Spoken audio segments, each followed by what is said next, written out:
Hey, welcome inside the Hall of Fame. I'm Booker T, 6-time world champ, 2-time Hall of Famer. Got my man Brad Gilmore here with me, as always. We are doing it like it's supposed to be done, as always. We like the mail. We always deliver. We're stuck in the airport right now, on our way to Las Vegas, getting ready for the big fight going down this weekend. Canelo Alvarez versus Jaime Munguia. Oh, it's Cinco de Mayo, and I love Cinco de Mayo. But the fight is going to be a spectacle, and I cannot wait to see if this fight delivers, as always, in Vegas from the T-Mobile Arena. Brett, before we even get started, how you feel, man? I'm just moving along. How you feel? Book, I'm all right. Look, we're stuck here in the airport. Let's actually walk the people through it just a little bit, right? Yeah. Because we started our day off. We arrived at your residence at around 10 o'clock in the morning, right? Yeah, something like that. Got here around 11:15. Got the news on the way. The flight was delayed. We said, okay, you know what? It's not the worst thing in the world. We can get by it, right? We can kill it out. Get a little lunch in, and then we get a little lunch in, and we end up changing our flight because we're like, look. This one got delayed to 4:30. Let's get the earlier one, 2:20, boom. Well, no good deed goes unpunished. We're waiting around for that one. And then, there's one plane that's sitting there. We think it's our plane. It ends up not being our plane. It's someone else's plane that got canceled while they were on the plane. Yeah. And then one of the great moments of comedy in the history of all time, you see all these people getting off the flight. And just one little kid looks so sad. And he looks to somebody. Look at that kid. You're like, look at that kid. And then they look so sad. And then another kid comes right behind it and goes, are we ever going to go home? And then what did his parental figure say, or sister, whomever that was? There was an adult holding his hand. And he says, are we ever going to go home? And she says, not today, bro. And it was a light point of comedy for us. You know what I mean? Not today, but the bro part. Definitely said. I was like, she got to be a worker. She got to be a worker. Not today, brother. She must be married to one of the boys or sister or something like that. But it was so funny, man. But no, man, it seems like every time we are getting ready for a big fight out in Vegas, we come to the airport, and there's always something. Today, we got to the airport, and it was literally straight up. It was a blizzard. It was something that I had never seen before. It was bad, man. Here in Houston, the water was like crazy. The Uber driver, he was like a soldier. I get it, brother. I'm going to make sure I give him 5 stars and an extra big tip for getting us in there. I haven't put it in yet. I always wait a week. Just to make sure you're still feeling the same. Just to make sure I'm still feeling the same way about it. But no, man, I cannot wait. We are going to get to Vegas.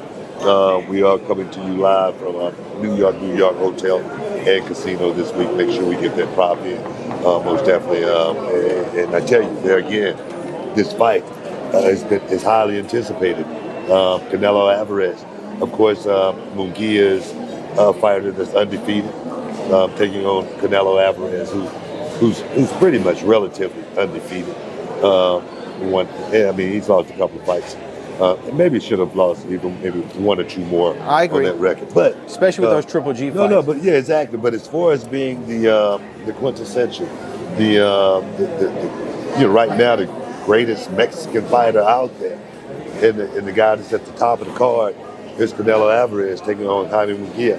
A lot of people are talking about perhaps David Benavidez should be in the picture. David Benavidez has been calling Canelo Alvarez out for quite some time, as well as Charlo has been calling Canelo Alvarez. Oh, yeah, I thought we were supposed to have that fight. No, but that's the beauty of being that top guy. Everything goes through you. As far as if it's going to be a fight being made, I'm going to make sure that I make it, and I'm going to be the A side no matter what. And that's what Canelo is doing right now, taking this fight against Jaime Munguia. People might think this is a safe bet for Canelo Alvarez, but me personally, I'm like this here. If you got over 40 fights and you undefeated, for me, I talk about that cloak of invincibility. I always talk about, having that championship pedigree as far as, being, 30% better when you are in that position. Now, Canelo Don't take nothing away from him. He's been in there with the best. He's fought the best, and he's beat the best. But at any given Sunday, what's the odds on this fight? What's the odds? So last I checked, Jaime Munguia was the underdog at plus 350. Canelo was a strong favorite. Plus 350. I got to get some of that money. I got to get in on some of that money. Plus 350. So, I mean, I know I asked you this earlier when we were having lunch, and you said it was hard for you to make a specific determination. But, like, right now, how do you see this fight? Because you're normally like the magician when it comes to fight predictions. You normally can figure it out. You normally see angles other people don't do. It's like it's moving in slow motion. Yeah, How do you see this fight playing out? If you had to say right now, if you had to put a guess on it.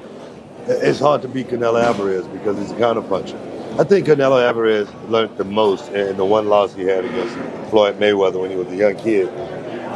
I thought that experience that Canelo got in that fight, it was like, nothing that any school could have ever taught him, nothing that any boxing trainer could have ever taught him, just because being in there with Floyd, up close and personal, he got a chance to see the master magician do his work on him.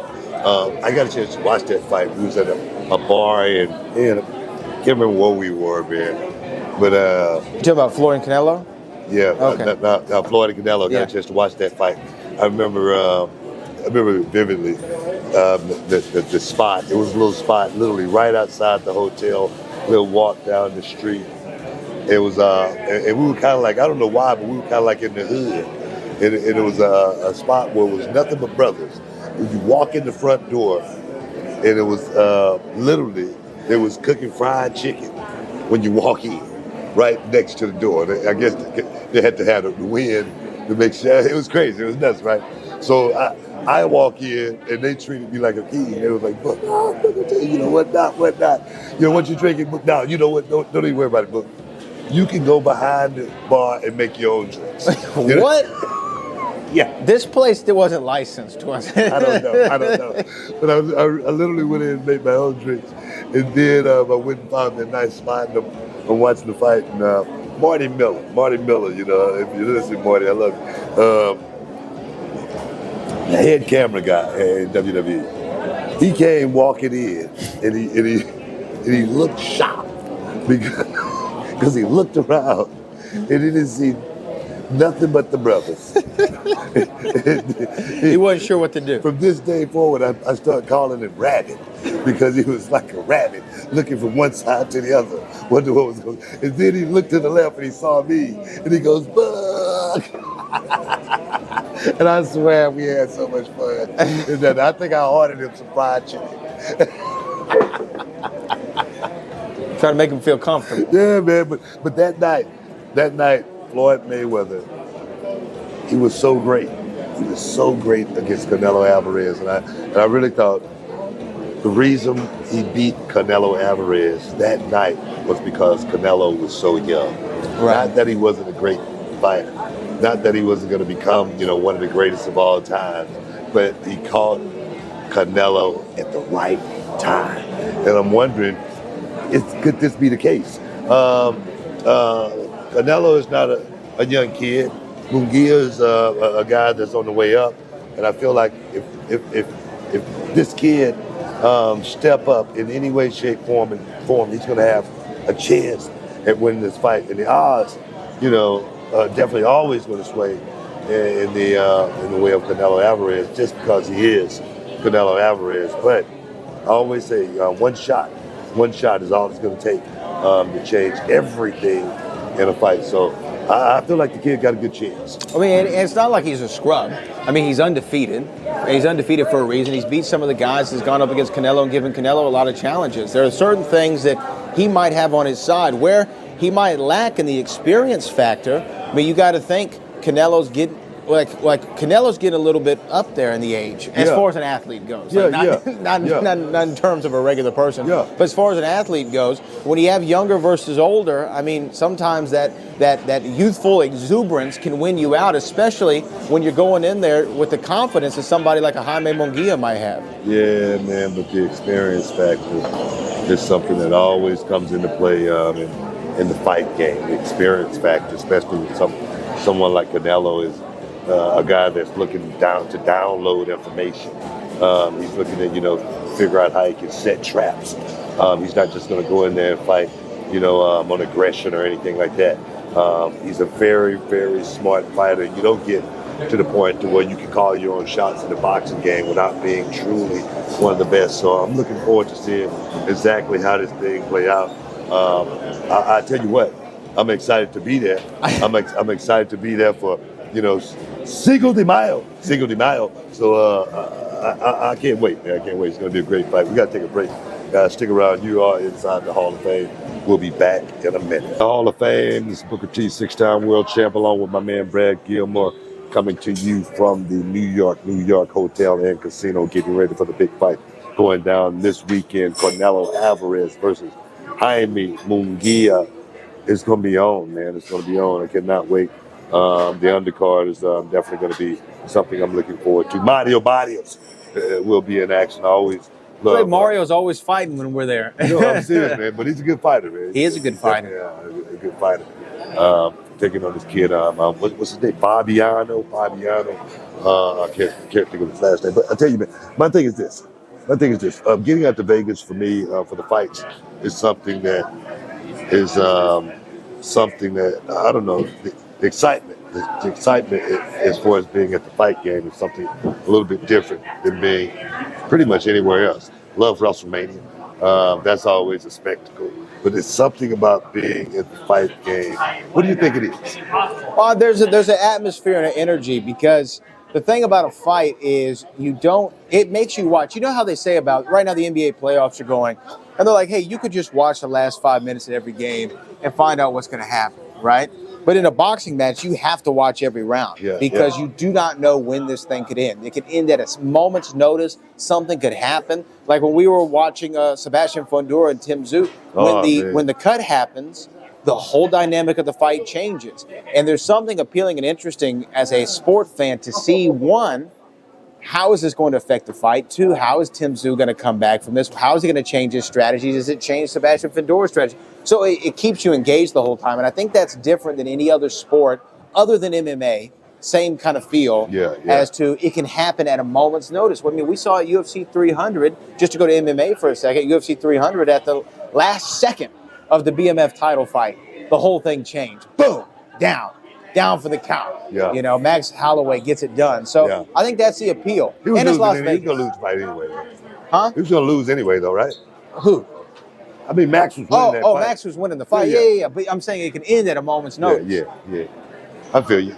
I mean, that's what I guess that's the thing with me about boxing. Always went back to the champ, Muhammad Ali, back in the day, Joe Frazier, George Foreman, Ken Norton, Sonny Liston, Ron Lyle.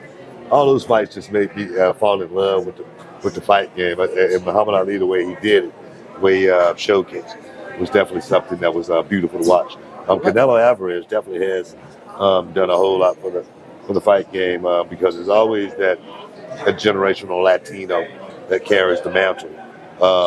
And for so many years, there's always been somebody to step up. Now it's Canelo Alvarez in that spot. I wouldn't say Canelo has dunked too many guys in the game. You think? No, he's fought pretty much everybody that we wanted to see him fight. As far as what's going on with this one, I think he's catching them at the right time. But to me, to answer your question, we wanted to see the Triple G fight. We wanted to see that fight. We saw it. We saw it a second time. Now, the results of the Triple G fight, we can debate, but he didn't duck him. He fought him. Floyd, you could say Floyd ducked people. He fought everybody he should have fought, but it's the timing that he fought them at, right? He fought Manny when Manny was a little bit more at the latter points of his career, as you talked about in the last segment. He fought Canelo when Canelo was still coming up in a young state, not fully matured into the fighter that he is today. So I don't think you can say that about Canelo. But here's my question for you about this fight. How much do you think the Oscar de la Hoya effect has on the psyche and the mentality of a Canelo Alvarez? Because we saw the sparks at the press conference that happened at the MGM. We saw Canelo Alvarez call him every name under the sun, him being Oscar de la Hoya. De la Hoya said, put some respect on my MF name, right? How much of this do you think is getting in the head of somebody like a Canelo Alvarez? Because he does owe a large part of his career to Oscar De La Hoya, and to feel betrayed by somebody, maybe your emotions are going to be fighting Jaime Munguia, putting all of the things that you don't like about Oscar De La Hoya, channeling them through the body of Jaime Munguia, and maybe that helps you, but maybe it hurts you. Maybe it takes your attention off. Maybe you're not as surgical. You know, that's the thing with me. When I see guys like just say the Bill Haneys of the world, someone like Oscar De La Hoya doing all the talking. Right. And the thing is, he ain't going in and doing the fight. And that's the problem right there. You saw what happened with Devin. Everyone, I think, got beat up pretty bad by Ryan Garcia, even though there's an asterisk right now. There's an asterisk right maybe. now, perhaps hanging over. Cloud perhaps hanging over. What up, baby? What up? What up? It's a cloud hanging over that fight. But that's where, the fighter could, be in a situation where he didn't really have to be in that situation. Maybe Jaime Munguia is going to be in a much more difficult fight just because of what Oscar De La Hoya went out there and did at the press conference. So for me, if it's the fighter doing the talking, that's one thing. But if it's the manager, if it's his dad, they need to sit their ass on the sideline and watch the fight just like everybody else. Well, my thing, though, is this, though. I mean, it's not like Oscar doesn't have anything to, he can't say something because, there is real history with him and Canelo Alvarez. To me, it's like if you build somebody up, you give them a shot, you pluck them out of obscurity. Come on, man. You put them on the big stage. You build them into being who they are. Canelo. See, the thing is, Floyd wouldn't have never became, Money Mayweather if he had that mentality and listened to Bob Arum and, stayed under somebody else's thumb and whatnot. I'm not saying you can't stand up. You have to stay under somebody's thumb. That's not what I'm saying at all. No, but what I'm saying I'm saying he's got credibility in what he's saying because... but the thing is, Oscar De La Hoya... They both feel betrayed. No, but think about it. Oscar got a reputation. Everybody in the fight game know about Oscar De La Hoya's reputation. Me personally, I don't know, but I've heard about... You've heard rumors on the internet. Yeah, I've heard rumors on the internet about things, the shady dealings and whatnot. Right. The promises unkept made by someone like Oscar De La Hoya. But for me personally, I don't know, but I've heard about it. But when you hear fighters like, a Canelo Alvarez, who has made tons of money, especially over these last, 8 years, I think he has the right to speak on it, as far as what kind of person, Oscar really truly is, so. But it's not, no, that's what I'm saying. Like, they both have a legitimate thing they can air. You know what I mean? But I'm just wondering if this isn't a miscalculation for Canelo to be so charged up by Oscar De La Hoya. Because you think, look, De La Hoya knows what he's doing. He's saying all that to try to get into Canelo's head. You know what he's trying to do? He's trying to do anything he possibly can to give his fighter an edge. And that edge could turn out to be a double-edged sword that turns against him. Because Canelo, I don't think.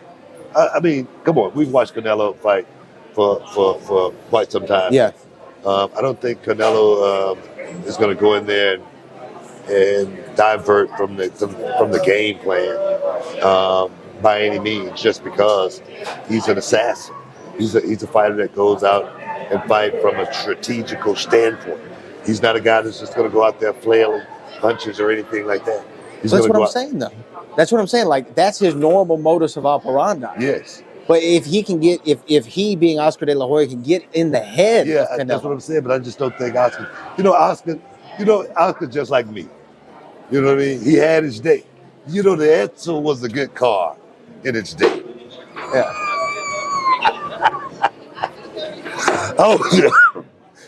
I always want to use that one. Yeah. That's the situation with Oscar. Oscar do a lot of talking. Of course, he's coming off of a high. Not anything. Hey, come on, man. I'm talking about the win with Ryan Garcia. Oh, okay. Yes. An So, emotional high. He's got a buzz right now. But so he's feeling himself. He's feeling himself. He can talk that talk. Exactly. So it's been quite some time. Seriously, think about it. It's been quite some time since Oscar really could open his mouth.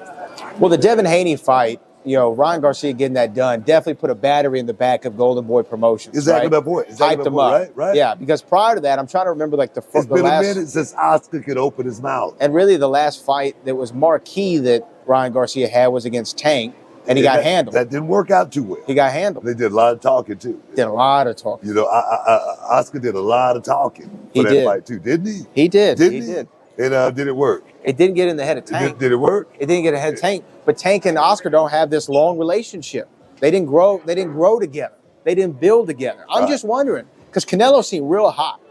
Canelo was cussing him out in Spanish and English. That's how you know the man was not feeling him. Hey man, you know what I mean?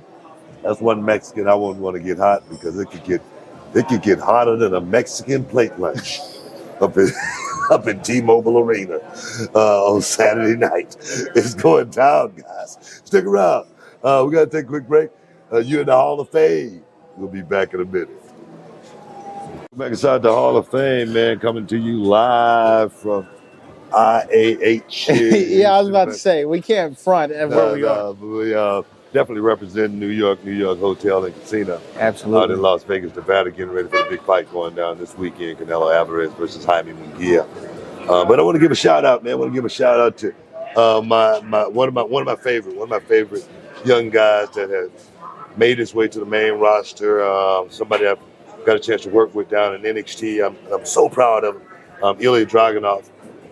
Man, I'm so proud of that kid. I got a chance to see him on Tuesday. I gave him a big hug and say, man, congrats, man, on all of your hard work, all of the time put in, all of the night study in the game, working on and developing that playbook, the passion that this kid brings to the table. A kid who made me a believer from day one in NXT, because I didn't know what he brought to the table. I was like, wow, this guy's so good. To see Ilya Dragunov make it to the main roster, man, I'm so proud of that kid, man, and congratulations on getting ready to make this big run and do it all over again. I'm serious. Mad Dragon, man. I mean, his run as NXT champion definitely showed us a lot of what he could do at the top position, and now going into Monday Night Raw, same brand as Imperium. People want to see it eventually. Him and Gunther do it on a big stage, main roster style. And I know there's a lot of overseas PLEs, that are going down. And I know there's where's Clash at the Castle this year? I can't remember. London. Is it in London? Yeah. I mean, look, just in a European setting, right? To have two guys like that, be able to battle it out on a major pay-per-view or PLE, excuse me. I mean, that gets us excited. And then he's not the only one who came up from NXT. You had several NXT. Kiana James, Dijak, Lyra Valkyria. Lyra is another one that's really, really good. I was wondering what was the deal with my girl Roxanne Perez, but I found out there wasn't moving champions. Champions stayed, yeah. Champions had to stay at their home base, I guess. Trick Williams, another one.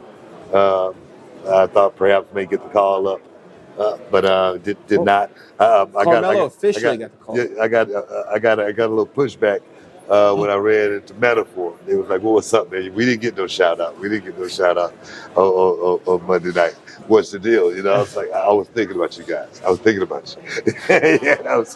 I like Metaphor. No, I love Metaphor, man. A question: what's in the envelope?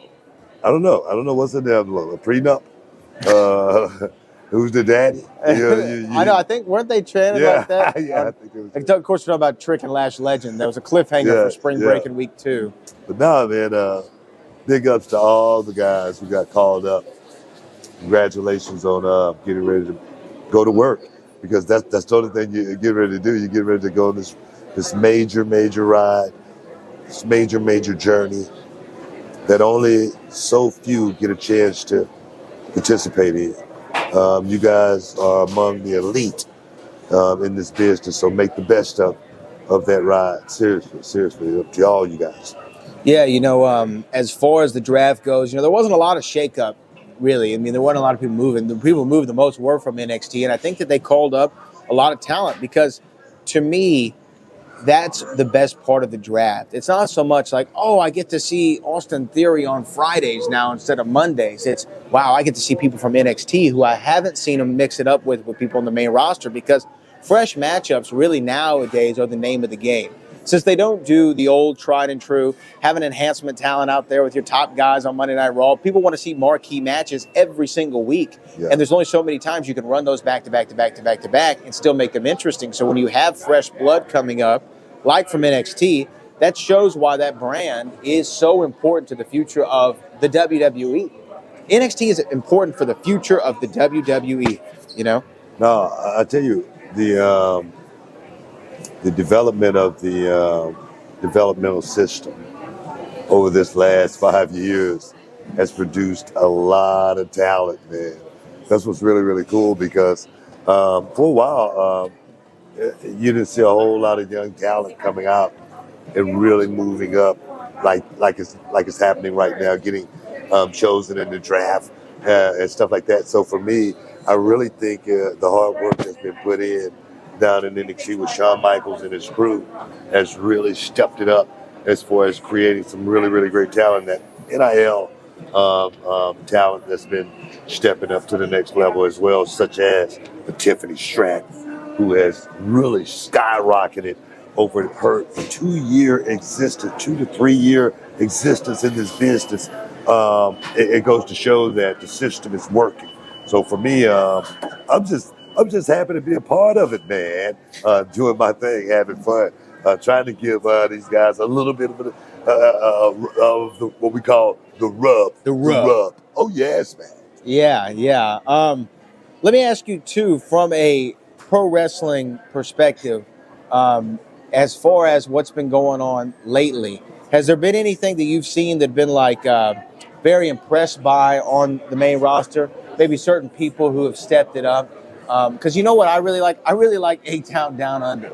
Yeah, I like Austin Theory and Grayson Waller and what they're doing together as the tag champs. You know, really giving these guys, young guys, an opportunity to find themselves on television, work together in a team to play off of one another and try to come up. You know, man, I like that. I like where you're going there. But the one guy, what? I'm just gonna show you. The one guy I like. The one guy I like, man, that's been doing some really, really good work is Drew McIntyre. Yeah, well, you know what? I'm glad you brought that up. You and Drew, hold on. You and Drew had a bit of a run-in on Monday Night Raw. You know? Yeah. A bit of a run-in on Monday Night Raw, didn't you? You know, you were there at the draft. You were there with Kathy Kelly, and you weren't the nicest to him. And he also said something else that I have a question about, but go ahead. I wouldn't call it a run-in. It was a run-in. I wouldn't call it that. What had happened was Drew and I, we go way back. You know, and I don't want to bring anybody's name up that's going to get me in any trouble or anything like that. But Drew is having an issue right now with one CM Punk. Yes. And the thing is, Drew wanted to bring me into this war that he's having right now. Right. With one CM Punk. And my thing is this. What happened back in the day that Drew was referring to, that's old stuff. We can't be going back in the past, trying to, rehash, old feelings, and situations and whatnot. And the one thing, Brad, you, myself, even CM Punk, people change. It's true. People do change. People change. So you're saying that Drew is holding. What up, baby? You're saying that Drew is holding on to old stuff. Yeah, that's what it is, man. He's holding on to old grudges. Pin up frustration. But he said that, I know you, Book, you don't like this guy either. Look here. Like I said, Brad, even I have changed. You've changed. Yes, I'm a changed man. Have you seen the light? I've seen the light. You see the cult of personality? Look, man, look, the thing is, it's not about making friends. What's it about? It's about making money. And you may have heard that once or twice. Somebody said it before. You know what I mean? It's not about making friends. I'm not here to make friends. I'm here to make money. Exactly my point. So you're saying Drew should let Punk slide? You know what? If Drew would have, really just thought about it, himself, the championship, left CM Punk totally out of the equation, he perhaps would still have that gold, that 20 pounds of gold, still strapped around his waist. And I'm just saying, man, I'm not trying to bring no heat, against anything. You're stirring the pot. Stirring the pot. That is what you're doing. I'm just saying. Let me see that again. I don't want to do that or anything with anybody. You know what I mean? So first and foremost, I'm neutral in this situation. Well, you might be neutral, but you know what? CM Punk versus Drew McIntyre got a lot of steam behind it. Drew re-signed with the company officially. Big money. That's what I'm hearing. Big money. Yeah. Big money. Yeah. And I think that's great. He wasn't going to go anywhere anyway. That's what he said. He said, "Look, man, I was just fishing. Making sure That's smart. Making sure the deal was right. That's smart. Making sure the money was on the table and stashed away in the bank. Yeah. First and foremost. Yeah. But heck yeah, man. Now we got to take another break, man. You're in the Hall of Fame. We're coming from IH right now. Stick around. Boom. Welcome back inside the Hall of Fame, man. Coming to you live from IAH, George Bush International Airport here in Houston, Texas. Representing New York Hotel and Casino. I want to thank New York for accommodating the Hall of Fame podcast. You know it, man. I'm already in my mind, like sleeping in the bed. You know what? I'm going to give people a little bit of game on the Vegas lifestyle. When you get there and you're checking into your hotel reservation, you could always maybe try to finagle a better room. Yeah. When you get up to the desk, be like, hey, you might got a little suite for us? You got something there for us? Yeah, well, what did it cost? 20 a night? 40 a night? Upgrade. Okay. So this time, because of the consternation, the headaches, and hassles that we've gone through at George Bush Intercontinental Airport, to no fault of their own, we understand the weather really came through and messed everything up. Man. That's God. We're on God's time. But because of that, I'm getting the damn jacuzzi room this time. You know what I mean? And I'm sleeping in that thing. You know what I mean? I'm gonna wake up pruny and all kinds of stuff. I'm sleeping in that hotel. I'm definitely gonna try to get you one, man. I'm definitely gonna try to. If it's anywhere between the number, I'm gonna get. I'm getting it. I'm serious because my knees already hurt just from walking around this airport from gate to gate, and we just got delayed a little bit further, guys. A little bit. Just got delayed a little bit further to 8 o'clock tonight. Looked like, hopefully, something will happen though. Sometimes, something might pop off and we get moved up a little bit. So we're gonna pray on that. Hopefully, you guys help pray on it for us. But back to what's going on in the world of sports and entertainment. We'd be remiss if we didn't speak on the Tony Khan attack, right? We definitely have to talk about the Tony Khan attack and what's been going on a little bit at AEW. I try not to get caught up too much in the AEW situation. Hey, I want to send out a heartfelt, get well soon to my man Will Hobbs. I know you got to have surgery. I'm call Will as soon as we get off the air. I'm call Will, check on him. But he tore something. I think something in his knee. Oh man! He's gonna be down for a while. He has to have surgery. And I swear, man, for the last year or so, man, I've just been telling Will, don't get hurt. Don't get hurt. Don't do it. But that's the one of the things about the business. It's not a matter of if, but a matter of when. Right. Something like that going to happen. So just want to wish a speedy recovery to my man Will Hobbs. But as far as Tony Khan and AEW, I'm like Cody Rhodes.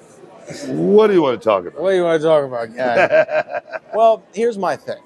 Tony, they did an angle with him and Jungle Boy, Jack Perry, trying to kind of play off of what they did with the footage.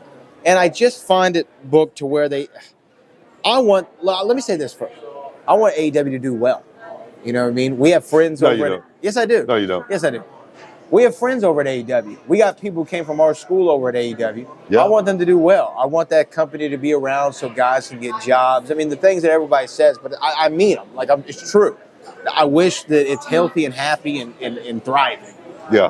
But I do too. I feel like they continue to step in it week after week. Something happens to where it's like, what are y'all doing, man? You're losing sight of what this thing's about. And I know some people like the Tony Khan angle, but those people I question because it was awful. I didn't like anything about it. I felt like Kendrick Lamar talking about Drake. I hate the way that you walk, the way that you talk, the way that you dress. I didn't like anything about it. Yeah. And I felt like it was a bunch of guys playing around. Well, It looked like a high school production.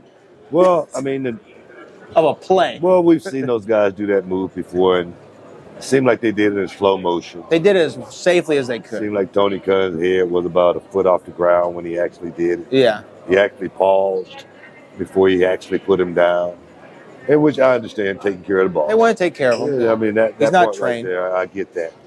But if you got to do it like that, why do it at all? I don't know. Everybody knew Jack Perry was wrapping up in New Japan, and then for him to come back, and then I don't know. I don't know what you get out of doing an angle like that. And the one thing I really don't agree with is once the boss start getting involved in the angle and become a personality on the show, a character on the show, you're already the boss, and now you're a character as the boss on television as well. It's really hard to oversee what's really, really going on. And from what we've heard, Tony Khan has every job. He's got it all, man. At AEW. He's got it all, man. As far as writing, as far as creative, as far as booking, that right there is, and then now. Being on the show. Exactly. It always is a recipe for disaster in this business. And just about every promoter that have put themselves in that position have ruined it for everybody on the show. And I say that having a show, Reality of Wrestling, myself, and of course I'm on the show sometimes, but I try my best to be off the show as much as I possibly can. And to your defense, most of the time if you're on the show, it's because of something that myself or a director or somebody pushed you to do. Like, hey, we could really use you here. You know what I mean? It's not like you're writing yourself in. yeah, exactly. And it's good to have overseers. It's good to have, other people's eyes on the product and what we're trying to do in order to how we can make it stronger. But I don't think you put me in a situation like Tony Khan just went through. No. I don't know. Tony Khan made some statements about the company that I work for, which I really take offense to, because when you say stuff like what Tony Khan said, it's kind of like a blanket statement on everybody. And I've worked for that company for more than 20 years, and I really take offense to a lot of things what has been said by Tony Khan about the company. I don't really want to get off into it here on the radio or on the podcast or anything like that. But rest assured, if I see him in person, I like saying stuff to people in person and saying, hey man, I really don't feel a certain way. So I'll leave it at that. You'll have a conversation. Yeah, I have a conversation. Well, what I will say this just about the latter portion, and you're referring to the comments he made during the NFL draft coverage on the NFL Network, and we won't have to repeat what he said, but to me, it was a misstep on his part because you have this valuable airtime. So many people are watching you right now that have never seen you before, never heard you talk before, and they're giving you time during the NFL draft coverage, which is like big business. They're giving you time to put over your wrestling show. So why don't you focus on your wrestling show? Well, I think they gave him time to put over his wrestling show. They're asking about the angle. He had the neck brace on. Yeah, but they had to ask him about that. Right. But I really. So why use that time to dog somebody else when you can put yourself over? But that's the time when you can really show how astute you really are and what kind of businessman you really are by talking about what was really going on, and that was the NFL draft, and how good they did or how bad they did in the draft. To be able to circle back, pivot to what's going on in AEW and talk about the angle and create a buzz around the company. Oh yes, you do that as well. But there again, it's a way to be able to cover all bases and really make yourself look a certain way opposed to the way he made himself look. Which was a fool. In my opinion. Exactly. You didn't say it. Hey, writers, I said it. And the thing is, it's just, I mean, you got to call it like it is, in my opinion. And it was just a foolish decision, especially coming from a guy who always talks about the divisions in wrestling and the tribalism. If anything, he's the main proprietor and proponent of a lot of the tribalism that's in wrestling. And the thing is, where's it coming from? Because I don't see any of this coming from the other side. No. This is one side of the fair. Well, you don't punch down. Yeah, exactly my point. But I'm just saying, where is it coming from? Where's the disdain coming from? Where's the hate coming from to be able to make a statement like that? Where is it coming from? Yeah. I mean, you got to question that. Yeah, you got to question that. Yeah. I think there again, he has a product, and I really thought he'd be focused on, but I don't give a damn about it right now. So whatever. I'm rooting for my people over there. I'm rooting for my guys. You know my guys over there, our guys. I'm rooting for my guys. Guys and girls. Yeah. But anything other than that, I'm with the home team. You know what I mean? And, well, and you know what? To Tony's credit, in some respect, he did say one time, you can say whatever you want. You remember when he said that? He's like, Booker T's earned to say the right to say whatever he wants about anything. Yeah, but I'm not going to sit here still and down him and say anything. Right. Just to say derogatory or anything, because I don't know him well enough to speak on him from that perspective. I really don't. I just know what I've heard, and most of what I've heard has come from him.